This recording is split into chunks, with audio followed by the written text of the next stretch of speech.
Welcome to Shri Rajiv Gandhi IAS academy. Friends, இந்த வீடியோவில் December 16 மற்றும் 17 தேதிகளுக்கான கரண்ட் அஃபேர்ஸ் எல்லாமே பார்க்க போகிறோம். சரி, வாங்க பார்க்கலாம். ஃப்ரெண்ட்ஸ், இந்த வீடியோட நோட்ஸ் எல்லாமே கீழே பிடிஎஃப் டிஸ்கிரிப்ஷன் கொடுத்துருக்கோம். அது எல்லாமே கிளிக் பண்ணி டவுன்லோட் பண்ணிச்சிங்க. அப்புறம் நம்ம டெலகிராம் குரூப் லிங்க்மே கீழே டிஸ்கிரிப்ஷன் கொடுத்துருக்கோம். அதுலேயுமே கிளிக் பண்ணி ஜாயின் பண்ணிங்க. ஓகே, சரி வாங்க பார்க்கலாம். ஃபஸ்ட்டு, எத்தியோப்பியா நாட்டின் மிக உயரிய விருதான the great honour Nishan of Ethiopia யாருக்கு வழங்கப்பட்டது? இதற்கான ஆன்சர் நரேந்திர மோடி. இப்போ பார்த்தீங்க அப்படின்னா, நம்ம பிரதமர் மோடி எத்தியோப்பியா நாட்டிற்கு பயணம் மேற்கொண்டிருந்தார். அவருக்கு அந்த நாட்டுடைய மிக உயரிய விருதை வழங்கியிருக்காங்க. அந்த விருதுடைய பேர் தான் the great honour Nishan of Ethiopia அப்படிங்கிறது. இதில் என்ன சிறப்பு அப்படின்னா, இந்த விருது பெற்ற முதல் நபரே நம்ம பிரதமர் மோடி தான். இது வரைக்கும் எந்த ஒரு உலகத் தலைவருக்கும் இந்த விருதை அவங்க கொடுத்தது கிடையாது. முதல் முறையாக நம்ம பிரதமர் அவர்களுக்கு வழங்கியிருக்காங்க. இதே மாதிரி ஓமன் நாட்டிற்கும் அவர் பயணம் மேற்கொண்டிருந்தார். அவருக்கு ஓமன் நாட்டுடைய மிக உயரிய விருதை வழங்கியிருக்காங்க. அந்த விருதுடைய பேர் the first class of the order of Oman அப்படிங்கிறது தான். இப்போது இதுவரைக்கும் பிரதமர் மோடி இந்த விருதோடு சேர்த்து 29 விருதுகள் பெற்றிருக்காரு. இந்த ஓமன் நாட்டுடைய விருது தான் 29வது விருது. அடுத்தது, இந்தியாவின் முதல் வனவிலங்கு பாதுகாப்பு சாலை எந்த தேசிய நெடுஞ்சாலையில் அமைக்கப்பட்டது? இதற்கான ஆன்சர் NH45. இப்போ பார்த்தீங்க அப்படின்னா, NHA அமைப்பு, அதாவது இந்திய தேசிய நெடுஞ்சாலை ஆணையம், இந்தியாவில் முதல் முறையாக வனவிலங்குகளுக்கு பாதுகாப்பான ஒரு நெடுஞ்சாலை அமைத்திருக்காங்க.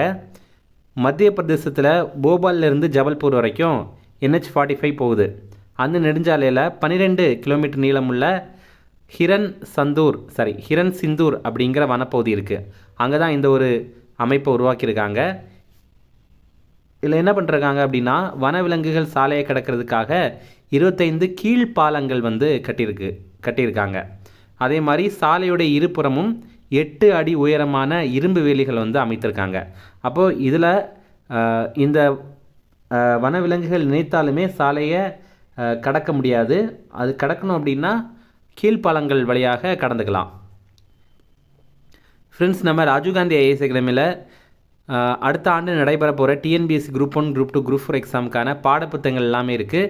நீங்கள் தமிழ்நாட்டில் எங்கே இருந்தீங்க அப்படின்னாலும் நாங்கள் இதை உங்களுக்கு இலவசமாகவே டெலிவரி பண்ணி தந்துடுவோம். ஸ்க்ரீனில் தெரிகிற நம்பருக்கு நீங்கள் கால் பண்ணி ஆர்டர் பண்ணால் மட்டும் போதும். அதே மாதிரி டிஎன்பிஎஸ்சி குரூப் 1, குரூப் 2 எக்ஸாமுக்கான ப்ரிலிம்ஸ் மற்றும் மெயின்ஸ் கிளாஸ் நம்ம இன்ஸ்டியூட்டில் புதிதாக ஸ்டார்ட் பண்ணியிருக்கோம். நம்ம இன்ஸ்டியூட் சென்னையில் அண்ணா நகரில் இருக்குது. இதை தவிர ஆன்லைன் பேட்ச் அவைலபிளாக இருக்குது.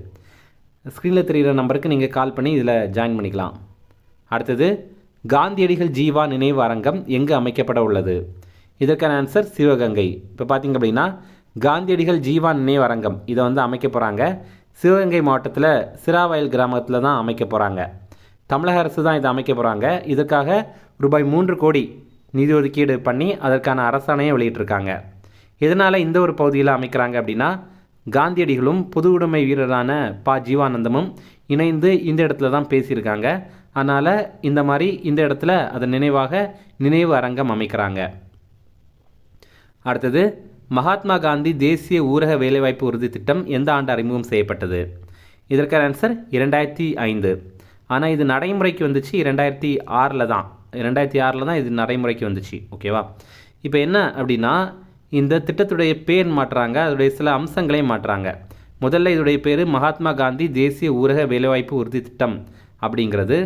இப்போது இங்கிலீஷில் அதை அப்போவே எம்ஜி நரேகா அப்படின்னு சொல்லுவாங்க. எம்ஜி நரேகா அப்படின்னா Mahatma Gandhi national rural employment guarantee act அப்படின்னு சொல்லுவாங்க. இப்போ அதோடைய பேரை எப்படி மாற்றுறாங்க அப்படின்னா, Viksit Bharat guarantee for Rozgar and Ajeevika mission Grameen அப்படின்னு மாற்றுறாங்க. சுருக்கமாக விபிஜி ராம்ஜி அப்படின்னு அழைக்கிறாங்க. ஓகேவா? தமிழில் வளர்ந்த பாரத வேலைவாய்ப்பு ஊரக உறுதியளிப்பு திட்டம் அப்படிங்கிறது தான். இதில் சில அம்சங்களை மாற்றுறாங்க. எப்படின்னா, 100 நாள் வேலைவாய்ப்பு இப்போ 125 நாட்களாக உயர்த்தப்படும் அப்படின்னு தெரிவித்திருக்காங்க. அதே மாதிரி மத்திய அரசுடைய பங்களிப்பு இனிமேல் 60% தான் இருக்கும். மாநில அரசு தான் மீதி இருக்கிற 40% போடணும் அப்படின்னு தெரிவித்திருக்காங்க. ஆனால் வடகிழக்கு பகுதிகள் மற்றும் இமயமலை பகுதிகள் இங்கெல்லாம் பார்த்திங்கன்னா மத்திய அரசுடைய பங்களிப்பு 90% இருக்கும். மாநில அரசுடைய பங்களிப்பு 10% இருந்தால் போதும் அப்படின்னு தெரிவிக்கிறாங்க. அடுத்தது, இந்தியாவின் எல்லோராவுக்கும் ஜோர்டானின் எந்த நகரத்திற்கும் இடையே ஒப்பந்தம் செய்யப்பட்டது? இதற்கான ஆன்சர் பெட்ரோ. இந்தியாவுடைய எல்லோரா, அதாவது மகாராஷ்டிராவில் எல்லோரா குகைகள் இருக்குல்ல, அதற்கும் ஜோர்டான் நாட்டுடைய பெட்ரோ நகரத்தில் இருக்கிற அங்கே இருக்கிற பாரம்பரிய சின்னத்திற்கு இடையில் வந்து ஒப்பந்தம் போட்டிருக்காங்க. எதற்காக அப்படின்னா அங்கே இருக்கிற கலாச்சாரத்தை பரிமாறுறதுக்கு, மக்கள்கிட்ட விழிப்புணர்வு ஏற்படுத்துறதுக்கு. அதே மாதிரி இங்கே இருக்கிறத அங்கே சொல்லிக் கொடுப்பாங்க, அங்கே இருக்கிறத வந்து நமக்கு சொல்லித் தருவாங்க. ஓகே, அடுத்தது புக்ஸ் அண்ட் ஆதர்ஸ் பார்க்கலாம். The dig, Keezhadi and the politics of India's past அப்படிங்கிற புத்தகம். இதை வந்து சௌமியா அசோக் அப்படிங்கிற எழுத்தாளர் எழுதியிருக்காங்க. அடுத்தது the one, cricket my life and more அப்படிங்கிற புத்தகம். இதை வந்து ஷிகர் தவான் எழுதியிருக்காரு. இது அவருடைய சுயசரிதை. ஓகேவா, இவர் வந்து இந்தியாவுடைய முன்னாள் கிரிக்கெட் வீரர். அடுத்தது சில விருதுகள் இருக்குது, அதை பற்றி பார்க்கலாம். டைம் இதழ் 2025 ஆண்டிற்கான சிறந்த நபராக செயற்கை நுண்ணறிவின் கட்டமைப்பாளர்களை தேர்வு பண்ணியிருக்காங்க. ஒரு நபரை தேர்வு பண்ணலை, ஒரு இப்போது செயற்கை நுண்ணறிவு இருக்குல்ல, ஏஐ, அதை கட்டமைச்சிருப்பாங்கள்ல, அவங்கள வந்து பொதுவாக இந்த மாதிரி தேர்வு பண்ணியிருக்காங்க. அடுத்தது பீட்டா இந்திய அமைப்பு. இந்த அமைப்பு இந்த ஆண்டிற்கான சிறந்த நபராக ரவீனா டாண்டன் அப்படிங்கிற பாலிவுட் நடிகையை தேர்வு பண்ணியிருக்காங்க. அடுத்தது WTO, அதாவது WTA அப்படிங்கிறது விமென்ஸ் டென்னிஸ் அசோசியேஷன், அதாவது உலக அளவில் பெண்களுக்கான டென்னிஸ் விளையாட்டை நிர்வகிக்கிற அமைப்பு. ஓகேவா, அந்த அமைப்பு பார்த்திங்க அப்படின்னா 2025 ஆண்டுடைய சிறந்த வீராங்கனையாக அரினா சபலன்காவை தேர்வு பண்ணியிருக்காங்க. அடுத்தது சிற்பி ராம் வி சுதார். இவர் வந்து மரணம் அடைந்துட்டார். தன்னுடைய 100வது வயதில் இப்போ மரணம் அடைந்துட்டார். இவருடைய முக்கியமான சிலைகள் அப்படின்னு பார்த்தீங்கன்னா குஜராத்தில் இருக்கிற ஒற்றுமையின் சிலை, இதை இவர் தான் வடிவமைத்திருக்காரு. அடுத்தது நாடாளுமன்ற வளாகத்தில் இருக்கிற தியான நிலையில் இருக்கிற மகாத்மா காந்தி சிலை, இதையுமே இவர் தான் வடிவமைத்திருக்காரு. அடுத்தது குதிரை மீது அமர்ந்திருக்கும் சத்ரபதி சிவாஜி சிலை, இதையுமே இவர் தான் வடிவமைத்திருக்காரு. இப்போ இவர் வந்து மரணம் அடைந்துட்டார். அடுத்தது முக்கிய தினங்கள். விஜய் திவாஸ், இது வந்து டிசம்பர் 16 1971 ஆண்டு வங்காளதேச விடுதலை போர் நடைபெற்றது. அந்த டைமில் இந்தியாவுக்கும் பாகிஸ்தானுக்கு இடையில் இந்த போர் நடைபெற்றது. அதில் இந்தியா தான் வெற்றி பெற்றிருந்தோம். அந்த வெற்றி பெற்ற தினம் தான் இந்த டிசம்பர் 16 அதுதான் நம்ம விஜய் திவாஸாக கடைபிடிக்கிறோம். இந்த தினத்தில் 90,000க்கும் மேற்பட்ட பாகிஸ்தான் வீரர்கள் இந்தியா கிட்ட சரணடைந்தாங்க. அடுத்தது தேசிய ஓய்வூதியர்கள் தினம்.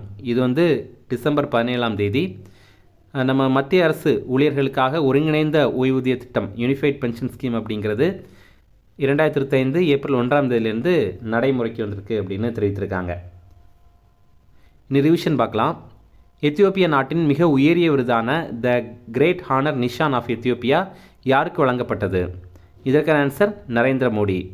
அடுத்தது இந்தியாவின் முதல் வனவிலங்கு பாதுகாப்பு சாலை எந்த தேசிய நெடுஞ்சாலையில் அமைக்கப்பட்டது? இதற்கான ஆன்சர் NH45. அடுத்தது காந்தியடிகள் ஜீவா நினைவு அரங்கம் எங்கு அமைக்கப்பட உள்ளது? இதற்கான ஆன்சர் சிவகங்கை. அடுத்தது மகாத்மா காந்தி தேசிய ஊரக வேலைவாய்ப்பு உறுதி திட்டம் எந்த ஆண்டு அறிமுகம் செய்யப்பட்டது? இதற்கான ஆன்சர் 2005. அடுத்தது இந்தியாவின் எல்லோராவுக்கும் ஜோர்டானின் எந்த நகரத்திற்கும் இடையே ஒப்பந்தம் செய்யப்பட்டது? இதற்கான ஆன்சர் பெட்ரோ. அவ்வளோதான் ஃப்ரெண்ட்ஸ். அப்புறம் போன வீடியோவில் நம்ம ஒரு ப்ரீவியஸ் இயர் கொஸ்டின் கேட்டிருந்தோம், அதற்கான ஆன்சர் பார்க்கலாம். தமிழ்நாட்டில் விடியல் பயணம் திட்டம் எப்போது அறிமுகம் செய்யப்பட்டது அப்படின்னா ஆப்ஷன் ஏ மே 2021. நம்ம முதல்வர் ஸ்டாலின் அவர்கள் வந்து பதவியேற்றார்ல, அன்னைக்கு தான் இதையுமே தொடங்கி வைத்திருந்தாங்க, 2021 மே மாதம். அடுத்தது இங்கே வந்து சில அகழாய்வு தளங்கள் இருக்குது, அது எந்த மாவட்டத்தில் இருக்குது அப்படிங்கிறத பொருத்தணும்.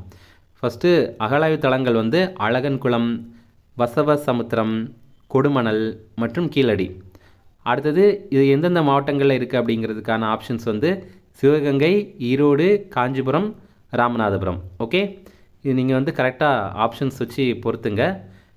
இது வந்து இந்த ஆண்டு நடைபெற்ற TNPSC Group 4 எக்ஸாமுக்கான அதில் கேட்ட ஒரு கொஸ்டின். ஓகேவா, இதை வந்து கமெண்ட்ஸில் ஆன்சர் சொல்லுங்கள்.